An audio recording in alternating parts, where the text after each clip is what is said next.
Hello and welcome to the Sales Technical Podcast, episode 56, I believe. My fourth recording this week, and I got another two tomorrow. So it's been a heck of a busy week on the podcast, but I shouldn't complain. We're going to be talking about something a little bit different today. So typically for those who listen week in, week out, we get sales reps on, sales leaders on, and we talk about sales strategies, tips, tricks, successes, failures. But this week we're doing kind of like a reciprocated episode. I jumped on Sam's podcast not that long ago to talk about marketing, and Sam is going to join us today to talk about why your website is such a good sales rep. Now, for those who are thinking this doesn't sound very salesy, we are going to be sort of talking about both sides of the argument, let's say. But it's definitely something that you shouldn't ignore. So I'll hand over to Sam to introduce himself and the company before we get started, and then we'll have a chat. So over to you, Sam. Appreciate it. Yeah, appreciate you having me on, Jamie. Looking forward to the convo. So yeah, Sam Dunning, essentially work with a bunch of B2B tech and service companies, typically on Google organic search, to help make sure when target prospects are searching for their services, solutions, problems they fix, that they show up top to drive traffic. And then likewise on the website to make sure that when they're sending all that hard-earned traffic by ads, organic search, outbound sales team, however, that website's working hard to actually convert those visitors into juicy qualified leads or demo consults for their team. That's what we get involved in a lot on our day-to-day. Otherwise, I host a top 10 B2B marketing podcast or business growth show where we do interviews a bit like this and solo episodes on actionable B2B marketing tips. And aside from that, I'm rambling most of my day long on LinkedIn about marketing or arguing with influencers or gurus. Yeah, and you're going to wipe the floor with me here a bit, but this is episode 56. How many episodes is it you've now done for your podcast? I think we're on 352 or 353, but we've been going 4 years nearly, so got a lot of time on you. 350 episodes, which is, but 350 episodes is what, 7 years worth of weekly uploads? Is it? Yeah, probably. Yeah, you're not doing too badly. Some weeks we went mad, and then other weeks we went a bit slower, so it's like up and down. Yeah, I always I was saying to you just before we hit the record button, I've actually got enough episodes scheduled as of today up until the end of October. And this is Thursday 7th. Obviously, this episode's going to go out in probably November. But so I got enough content scheduled for 6 weeks, and I've got enough recordings to do me another 6 weeks. But, it's a very good problem to have. And I have considered doing like twice weekly, but then I'm going to shoot myself in the foot and we'll run out of content. But definitely. Anyway, let's get back to the discussion. So we're going to be talking about why your website is such a good sales rep. And I think as much as sales reps listening to this might be thinking, why is this relevant for me? If you really boil it down, ultimately your website, from a sales rep perspective, you want inbound leads, right? That's the inbound leads for a sales rep are gold dust. So if your website can be doing a lot of the legwork for you, why not? So whilst this may not be relevant to you in your role in sales, share it with those in marketing. Go and nag the person in marketing, or if you like me and your salesperson sits next to marketing, tap them on the shoulder and make sure they give it a listen to help you out. But I guess a good place to start would be the current state of the B2B buying journey, because I know you talk about, obviously from a marketing and SEO perspective, you talk about this a lot on LinkedIn, and the current state of play in terms of that industry-wide sort of picture. So from your point of view, what have you seen? What have you heard? What's your opinion on the current state of the market? It's a funny one. I mean, over the last year or two, as everyone knows, it's been a hard world for B2B tech, SaaS, etc., with less funding around. Companies aren't splashing cash on new hires, on new tech, on new marcom tools, on more sales reps and all that kind of stuff. So it's harder in general. But a lot of things that I see from kind of my area of expertise around the websites and inbound marketing, a lot of people are getting frustrated, really, which is what I talk about a lot, because these days, especially from your site perspective, and like you said, most of us, especially from a salesperson's point of view, you only really care about that website if a prospect asks to see something specific, so you can quickly point them maybe to a case study or pricing page or give them an example of some results, or most importantly, to get those inbound juicy demo requests or consult requests, depending on how your business is set up, whether you're SaaS or kind of service based. But yeah, a lot of feedback we hear is that when kind of B2B prospects, B2B execs, founders, whatever, are jumping on your website, they're kind of struggling to understand problems that you fix, your exact offer, outcomes that you provide, and we can jump into all this in a bit. Still, there's so many companies that think it's an awesome idea to hide their price because they think that's going to send more leads to their sales team, which it will, but many of those will be unqualified, wasting both the buyer's time and the sales rep's time. So I mean, those are some of the core issues around kind of things that we look at, but there's a ton we can dive into and around kind of how you can make your website your best salesperson, common mistakes we see in the field, and all that good stuff. Now, from a Selligence perspective, by the time this episode goes out, which will probably be early November, hopefully our Selligence 3.0 website will have been launched. Like, we'll hold our hands up. The website's not great on a couple of those points we're talking about in terms of communicating the problem and doing that with clarity and succinctly and not being confusing and things. And one thing, I guess, one tick is that we have pricing, and that's on the website. You don't have to book a demo or request it. It is on there, so that's a tick. But there's a lot of work to be done, so we're going to be focusing on that over the next few months at least. So by the time this episode goes out, hopefully Sam will look at the website and go, he did listen, and it's looking a lot better. But okay, so current state of the market there. And why? Let's do the why. So your stance is that the website is essentially your top performing sales rep, or it should be in an ideal world. What makes a website a good website? What makes a good website a top performing sales rep? Basically the opposite of a bad sales rep. So I'll give you a quick story before I dive into what makes a decent website. So some time ago now, a sales rep reached out to me outbound, which got no problem with at all. I'm all for outbound sales. I can't remember if it was a cold call email or LinkedIn, whatever, but something about their message was compelling. And at the time we needed what they were providing. So I took a demo, jumped on the Zoom call, eager to understand, like, for them to do I was expecting a little bit of discovery, like them understanding my world, current state, problems, goals, and all that good stuff. And then I was hoping that they'd kind of say, this is how we provide the answer to your problems, and learn a bit more about pricing and how it helps.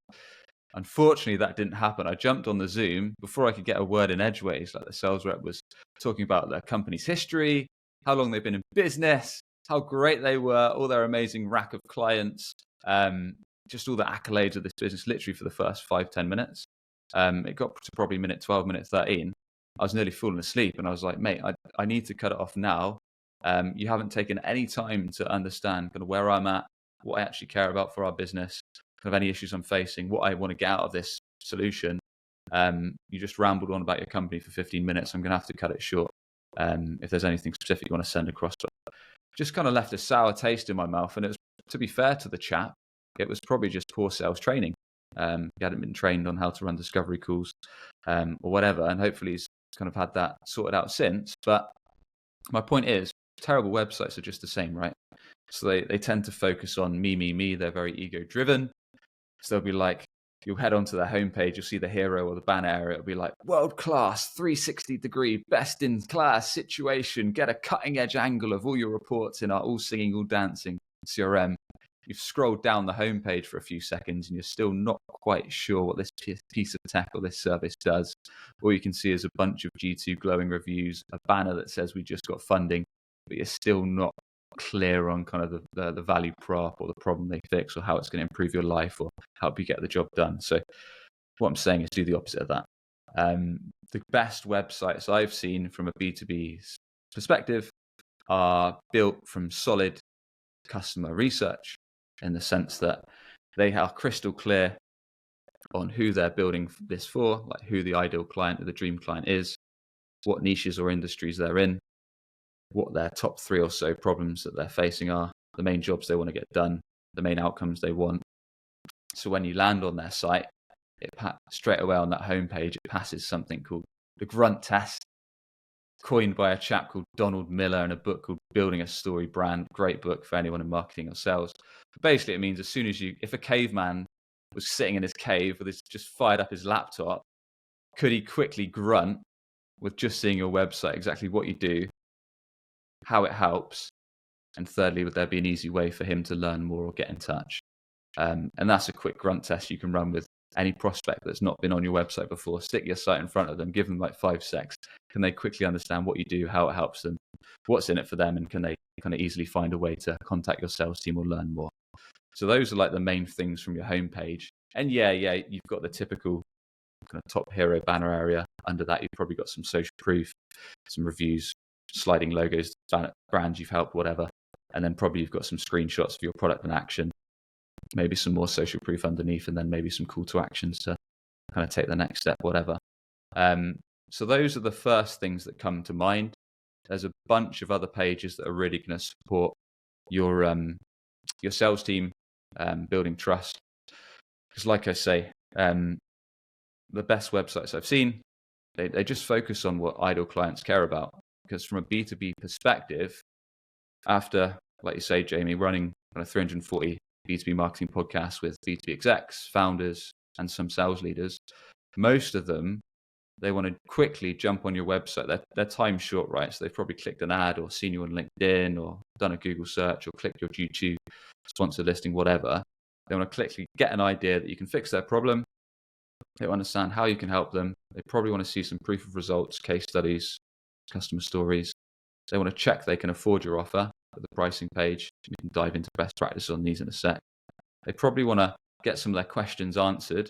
So whether that's FAQs, dedicated pages, or FAQs weaved into existing pages, so they can understand if you integrate with HubSpot or whatever's relevant to the questions that often get brought up. On the basis that your site is ticking all those boxes, then they want an easy route to contact a sales rep. So HubSpot form, Chili Piper calendar, Calendly, easy way to book time with that salesperson. And they want to speak to a sales rep straight away. They don't want to get qualified by an SDR. That's what your website's for. They want to speak to an AE or a sales engineer, someone that can actually guide them straight away on kind of demo or next steps. Those are a few key points. Yeah, it sort of reminded me there, like, I guess just for a bit of context, I follow Dream Data and Laura Erdem at Dream Data and Stefan, the CEO, one of the co-founders, and they shared some interesting figures this week, actually, as an update to some of their previous figures. And I think the stats, it was something like the average B2B buyer will spend circa 80 days researching before they even request help of sales, so request a demo or whatever. And then the average sales cycle, I think the last time I checked, was something like another 90 days. So 80 plus, say 80, 160 odd days. So half of the B2B buying journey is your website. And then they're probably going to be looking at that website for the rest of the 80 odd days in between speaking with sales. So if you're not optimizing your website and not thinking about your website as a core part or even a sales rep in its own right, then you're essentially ignoring 50 to 100% of your customer journey, or say 50 to 75%, which is, like, when you break it down like that, it's bonkers. Yeah, exactly. And think about it, right? Your website is running 24/7. A sales rep, in most situations, Monday to Friday, 9 to 5. And the thing is, with the website, most B2B companies are investing a ton of cash into ads, sponsored listings, maybe LinkedIn content, maybe your team's posting content, outbound sales, all these different channels, email marketing, they're all driving traffic to that site. So if it's not working hard to do all these things that I've just mentioned, then it's essentially giving your competitors free traffic. Just they're going to bounce off if they don't see what they want to see quickly. You just head to a competitor that gives them a more enjoyable experience. I'm trying to think of the best way, most logical way of doing this. I think it'd be almost like, from your point of view, what the ideal demo or ideal engagement with sales rep would be, and why a website does that already. So do you want to just take us through, like, in your view, what the perfect demo would be and why the website does that anyway? Yeah, sure. I'll do this. That's a good way of doing it, actually. And I'll do this. This will be like a mixture of like a discovery call, slash sales call slash demo, so we can kind of give both sides, I guess, a fair shout. So from the website perspective, and going back to knowing who your dream clients, your focus clients are, i.e.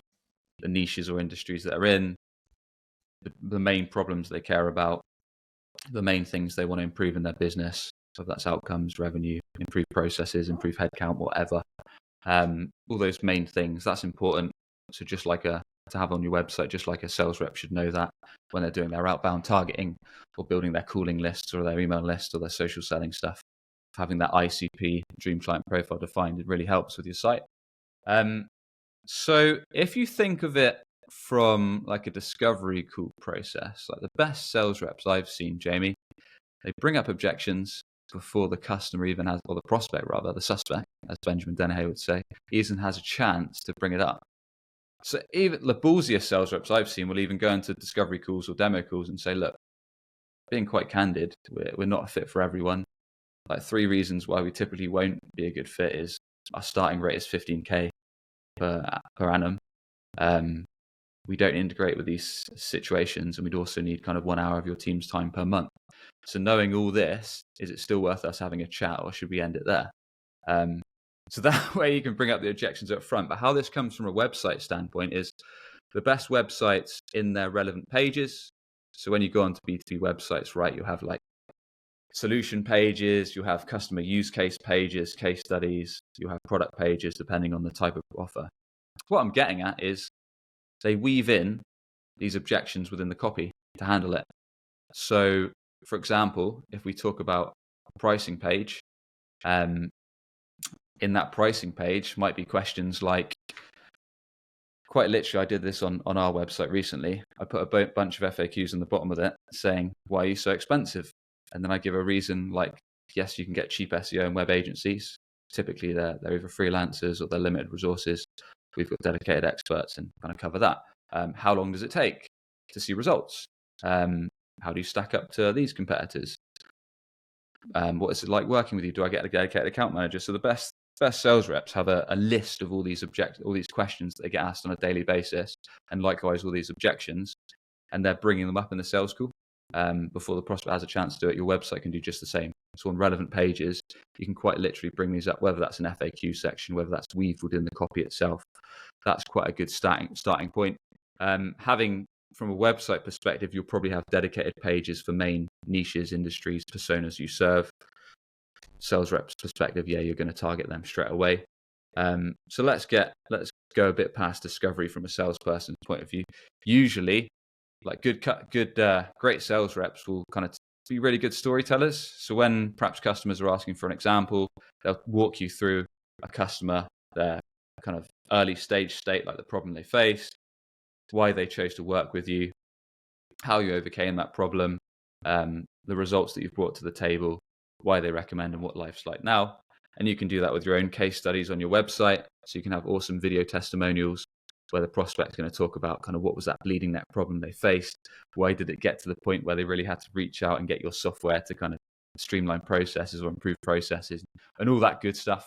And kind of having those case studies, whether they're written, whether they're testimonial kind of image and testimonial format, whether they're video reviews, kind of that can all be supporting. We've talked a bit about price, so great sales reps aren't afraid to disclose price. They're not going to say, no, I need to pass you over to an AE or a sales engineer or have a separate conversation. They're going to be very upfront on that side of things. Also on your website, they're upfront about who they can and cannot help. So like from my early days as a salesperson, I was trying to sell to anyone and everyone that would consider breathing or buying my stuff. Great salespeople know that not everyone is a good fit for their offer.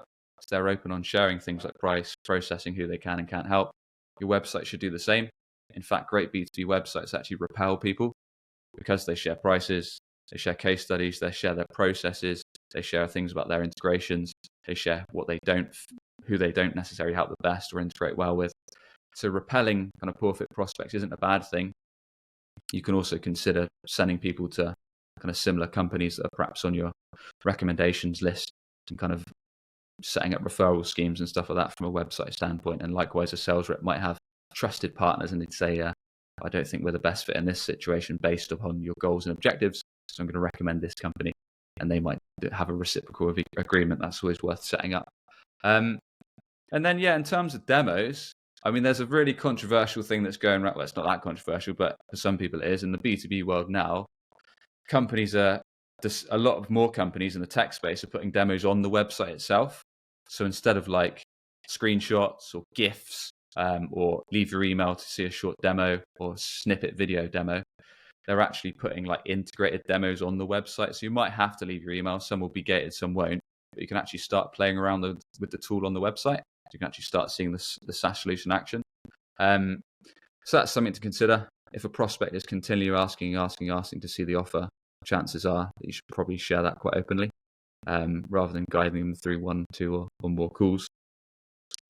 But a lot of what I'm getting at is understanding what your prospects care about seeing, learning, and doing, listing out those common questions, those common objections that you get, so you can preempt them. Obviously, the website can do that for you. So if you're getting inbound leads, they're already quite qualified and quite clued up on your offer and how it helps them. So yeah, hopefully that was useful in terms of some comparisons and obviously taking the next step, making it easy for people to buy or to book that next step, whatever that may be, and how that's relevant with your website or your sales conversation. So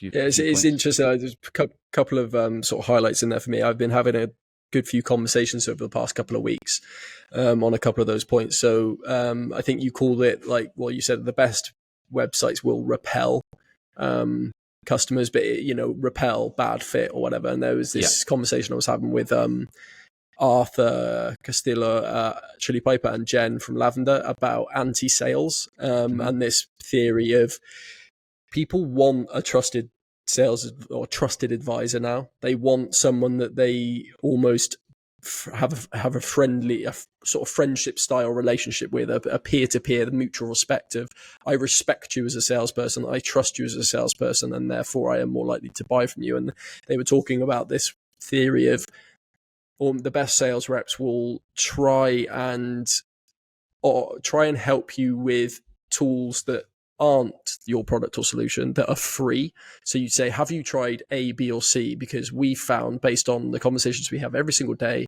that if you tried A, B, or C, you might actually solve the problem you have. Yep. If you have, and I'm more than happy to show you how to do it, and we'll take you through it and share some people if you want to speak to them that have done the same, then come and speak to us, and we're more than happy to help. And that's an interesting shift in the market, and it's kind of like the same thing that you were saying about the websites. Like sure. I know Cognizant do it on their website. They say why you wouldn't want Cognizant or something, and it's like, you're a sole trader. Simple questions like that of like actually saying, no, look, it's funny you should bring them up actually. Go on. Yeah, go on. Well, I'm quite fortunate, right? Because I run a business, I run a podcast as well. I'm not under obligation from founders or C-suite or whatever. So within theory, so I don't get chucked off LinkedIn, I can post what I want. So Cognizant have an awesome website. They've got a great tool, but they actually hide their pricing as well. And I remember having a bit of an argument. I never understood why they did that, but then they've got Casper, which is their PLG motion product as well, which does have pricing on it. Yeah, they bought Casper, I think, last year. So Casper is essentially their PLG motion, but the customer segment for Casper and like the products are different enough that it should, like, there should be pricing on Cognizant. And even if there isn't, you do the refined lab style thing where it's like prices typically range ballpark 15 to 30 grand for that sort of thing. Exactly. And that's it. Like, you nailed it. Because a lot of the pushback I get on pricing pages is, oh, we're not a SaaS or a tech offer. Like our solutions are so bespoke. So we provide service, we take time to understand the customer, and then it's very tailored pricing. But like you said, in that case, put a range, like we're starting from 20K a month or whatever it is. And that way people can qualify themselves in or out. But pricing is one of the most impactful pages on the website because it can do so much. Yes, it qualifies people straight away, but then you can share some social proof, some relevant customer success videos and all that good stuff. You can address those questions that we talked about, like why are you so expensive compared to competitor A, competitor B? Do you integrate with this? How long's the setup? What's the refund policy? Just lay them out on the line, and then people can see that you're transparent and qualify themselves in. But yeah, it is interesting. I don't know why Cognizant do that. Because I actually had someone from their outbound team reach out to me, and I said, yeah, I'll take a demo, but it would probably only be one or two of us using it. So I'm really not sure if we're going to be a fit based upon the rates, when we can use like a tool like Lusher or Casper that just costs us per credit, per data record. That's a lot more economical for us. And he said, yeah, it's good. You should definitely do it. Like, there's no problem with pricing. And then straight away, the first thing that A said, I said, I just want to get pricing to see if it's even within the ballpark. And he said, it's 15K a year. I said, look, for us, like with two guys doing the selling, like we can just use Lusher, man, and just take credits. Like, it doesn't make sense for us. So, and look, we're not sitting here. I'm not slating Cognizant. Yeah, Cognizant have a fantastic website, a good product, and they get something like 400 inbounds. They're one of many, so they are not the ruled one out here. Yeah. So many B2B tech service companies hide pricing, but they must be getting like annoyed sales reps that are just thinking like 50% of these inbound leads just don't have the budget to work with us. But I can, in terms of like you said, if you have a more bespoke solution, then look 12 months back.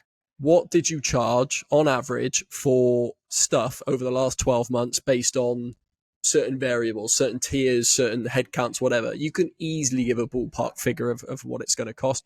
I can, a good example, I can speak to our own story. If we released we had never had a pricing page. We released it in some like February or March, and it's the second most visited page on our website after our homepage. And the majority of our inbounds come through that journey of they visited the pricing page and then they request a demo. We've also put Chili Piper onto the request a demo, and that's been great. So it's definitely increased the number of inbounds that we've had. Just individually, this is only our story. It's increased the number of inbounds we've had since having a pricing page. So I can, that's a big tick of why you should consider doing it if you don't already. Well, it's all about, and it goes back to what I said at the start, putting yourself in your target customer's shoes.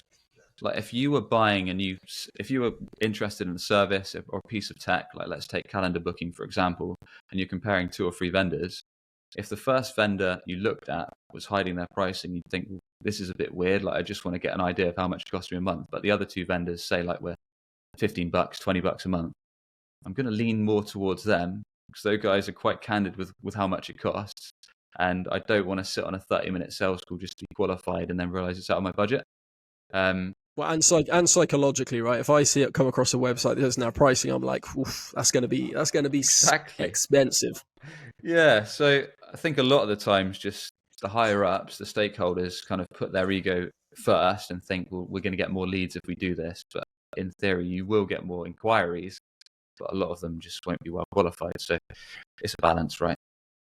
Yeah, and then that's a whole different conversation altogether. It's like, what are you focused on, the volume of leads or the quality of of those inbounds? And sure. I think the more forward-thinking modern companies would rather the high quality rather than the high quantity. But it's going to be interesting for us just as like our own case study of when we release this new website, which will wipe the floor with our current website, which introspectively looking back is bloody awful considering whatever, but it's always good to continuously improve and iterate and things, and it's going to be interesting to see like the line in the sand of when that goes live and all the considerations and learnings and things. But look, this episode wasn't meant to be us saying that websites are you should only think about your website, get rid of all your sales reps, because sales reps have plenty of quality skills and functions and contributions that would also be better than, or that would be better than a website. So I think we were going to discuss a few of those. So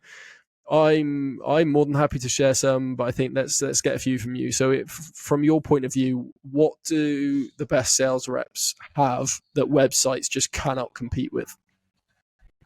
So my opinion on the matter is the outbound ability. So the best sales reps I know, and this totally disregards everything I've been talking about, the best sales reps I know are hunters, so they can hunt their own food. What I mean is they can make a list of dream clients, dream prospects, and they're not afraid to pick up the phone and start calling them and generate kind of cold, hard appointments with dream clients. So that's one thing, quite candidly, that your website is probably not going to do. Your website would be useful to reinforce that. So if you've spoken to a prospect, and they then want to reference your site and see your results, see your case studies, check your price, and all that good stuff. Get some questions answered. But yeah, the very best sales reps I know are hunters. They don't rely on pure inbound.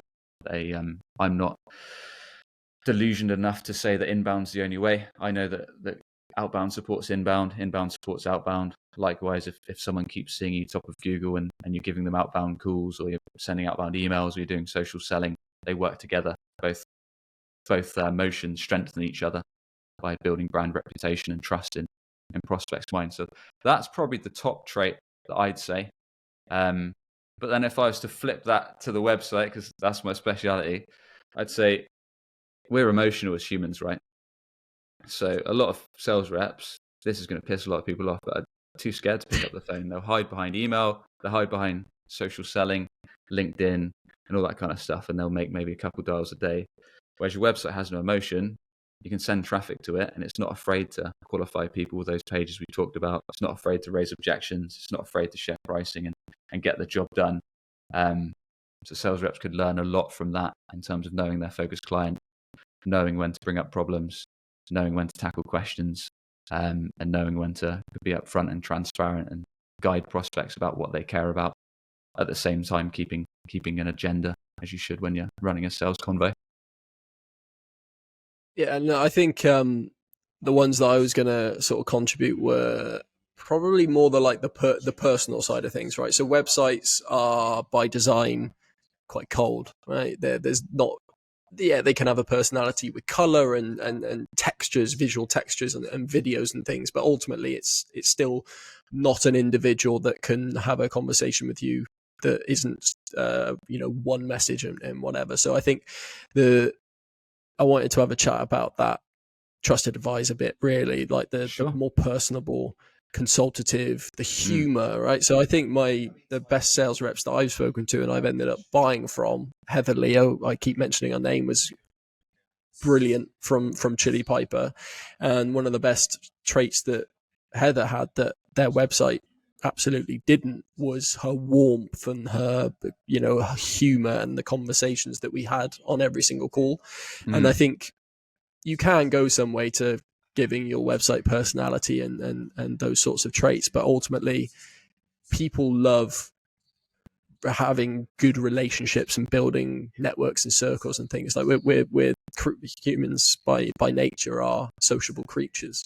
So I think I'm not quite sure a website can do a good job as a good sales reps could in that respect. Yeah, and let's be honest as well. And if you're selling kind of low ticket items, so it's like, I don't know, $50 to $100 a month, then it might be quite transactional through your site.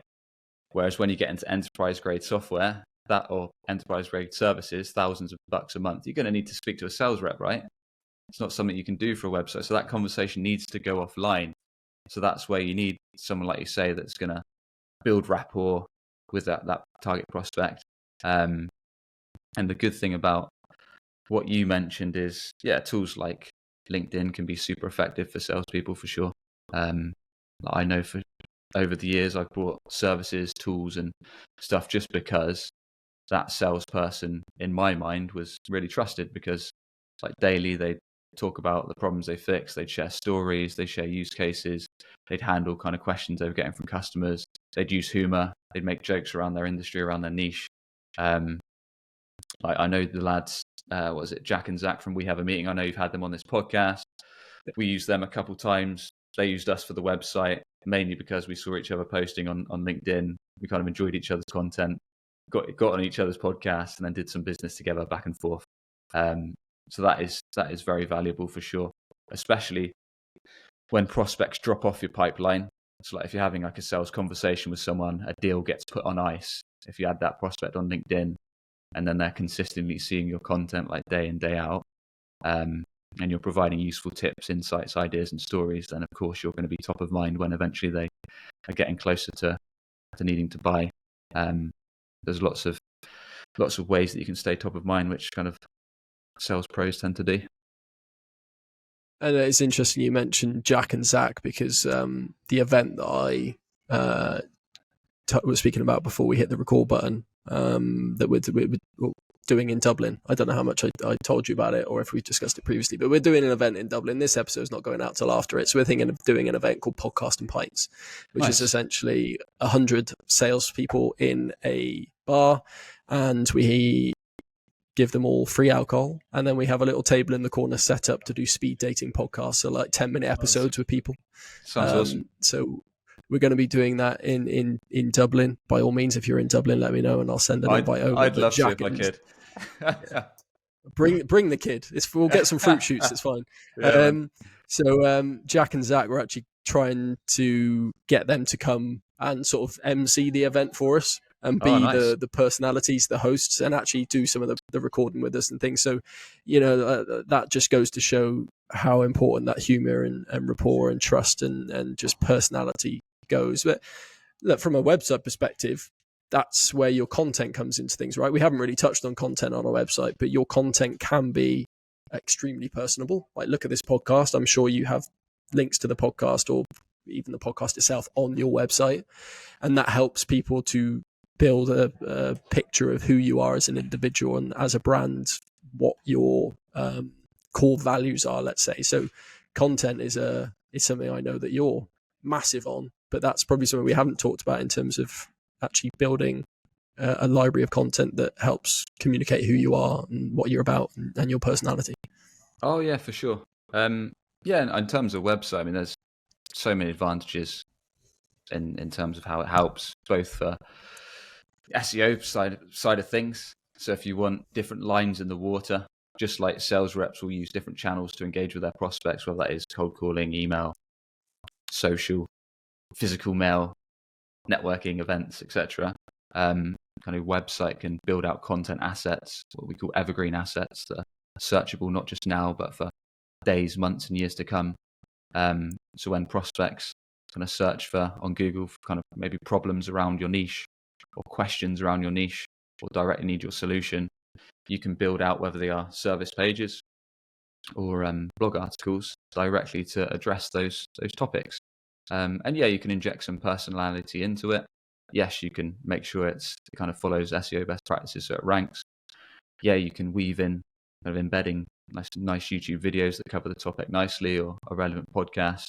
So that's super useful. And that's something a lot of B2B companies don't understand when they're building out blog content, for example. So when you're kind of searching on Google for a question to answer it, or you're trying to fix a problem or something early stage, what we call top of the sales funnel query that you type into Google, you're not going to a blog and kind of reading an article and requesting a demo. You probably just want to get the information you want and hop off. But that's where things like having a link out to YouTube or a link out to your podcast or an option to download a lead magnet or to sign up for an email list is super useful, because then you can keep them in the prospect in your ecosystem. So whilst they might not be ready to buy right now, they can keep consuming your content. You can share valuable tips around your offer, share them useful advice, industry expertise. So when they do need your offer, you are top of mind, just like in the sense that we talked about from using LinkedIn as a seller to become a trusted advisor. Your website can do much the same with the content and the assets and how you build out from there. And it just reminded me something that Arthur from Chili Piper was talking about in terms of this rapport and trust and everything. And he called it near-bound sales. So outbound, we all know what outbound sales are. Inbound, again, we've discussed what inbound is. Near-bound is a phrase that seems to have been coined. I don't know if you've heard of it, but I hadn't heard it. And it's basically your black book of sales. So it's near-bound is you use your network, your friends, your connections that you know and you trust, and you sell to them and they sell to you, and you sell based on real world proper relationships, and they're calling that near-bound sales. I don't know if you've heard that phrase. I've not, but then I'm quite anti that, because I'm very anti, I still don't believe that you need what we call personal relationships to sell. I'm very much, if a business has got a bleeding neck problem, you've taken the time to dig into that problem, you've dug into the root cause, you've realized that they're seriously frustrated about it, and it is a money problem, i.e. it's causing them loss of cash, loss of revenues, loss of staff, loss of customers, something important, and then you've shown a clear use case of how you can fix that within their budget, I believe that being trusted doesn't need a relationship, which is probably similar to what people like Benjamin Dennehy and other sales trainers sing. So I'm quite hardline that you don't always need that emotional relationship. Yes, it can help. And that's where things like LinkedIn and doing social selling and posting regularly on channels that your customers hang out on and building that rapport is super useful, because when those buyers come inbound, they're like 90% along the way. But when it comes to other forms of selling, i.e. got a lead from your website or prospected someone cold, I personally, this is quite out there, but I don't think that you always need that relationship, because I think if there's a business case and the problem's deep enough and juicy enough and wide enough and impactful enough, they're still going to buy from you if you've shown them why and how and that you can fix that.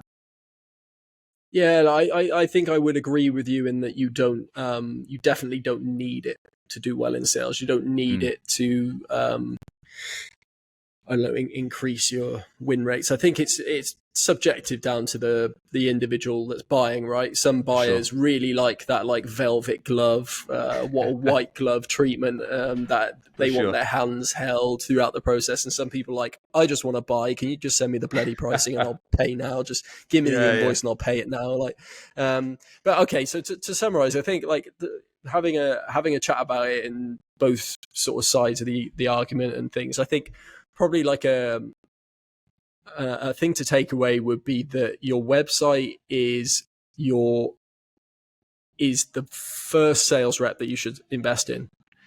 You know, think of a startup. Your website should be your first sales rep. Your website will then become your most consistent sales rep over the course of hiring multiple other sales reps. It's always there. It's something that's optimized and you change the messaging, but it's essentially your first sales rep, your first sales hire should be a good website. I mean, to add to that, that's well put. And to add to that slightly, like your website can literally be your worst sales rep, or it can be your best sales rep, depending on how you treat it. If you do all those things that we've chatted about, nail your ideal client persona, build your messaging around what they care about, share the main pages that they want to see, and make it easy for them to see results, get answers to their questions, and then speak to a sales rep. One objection that I'd like to talk about a bit is quite a lot of companies, this might be relevant because quite a lot of listeners might say, look, well, we don't really do a ton of inbound marketing as such. We're more outbound sales motion led. And in fact, quite a lot of our business either comes from outbound or referrals or recommendations or word of mouth. So our website doesn't really matter. I'd counter that and say, look, you don't know what you don't know. Like, how many of those prospects are maybe your customers recommending, or that they're saying, look, check out these guys, and how do you know what they're doing once they land on your site, right? So they might want to go to your site, quickly check all those things we talked about. They might want to check your price, check your proof of work. They want to see you've got a site that actually looks decent on their mobile, loads quickly, looks half attractive to them, and then get the info they need. If your website doesn't do those boxes, i.e. it's years out of date, looks like a potato on mobile, doesn't give them that content that we've discussed all podcast long, and for all you know, you've lost a potential inbound opportunity because they haven't got the info they wanted, even though they're referred, and they're just going to bounce to a competitor that's more transparent. That could happen quite a lot more than you'd ever know about. That's a very, very good point. So I'm hoping that it's been somewhat useful to our audience. I know a lot of them are in sales, but I think what it might have done is, one, from a buyer's point of view, your point of view, what you think makes a great sales rep. Two, maybe those sales reps are going to look at the website and think, oh, okay, well, actually we don't do that, and maybe it would help me if we did do that. I'm going to go speak with marketing, which would be great. Three, that's great for relationship building with your marketing team, which helps you become, again, a better sales rep and helps the business become more revenue generating focused rather than marketing and sales being two different, lead gen and outbound or whatever. So I think that's been a good, like, rounded discussion on the topic, which I know I was probably a bit hesitant initially that we didn't want it to be like a sales reps are rubbish, just do your website, which is it's not meant to be. But I mean, look, I do most of the selling for our business, both for websites SEO, and I also sell sponsorship for my own podcast, Business Growth Show.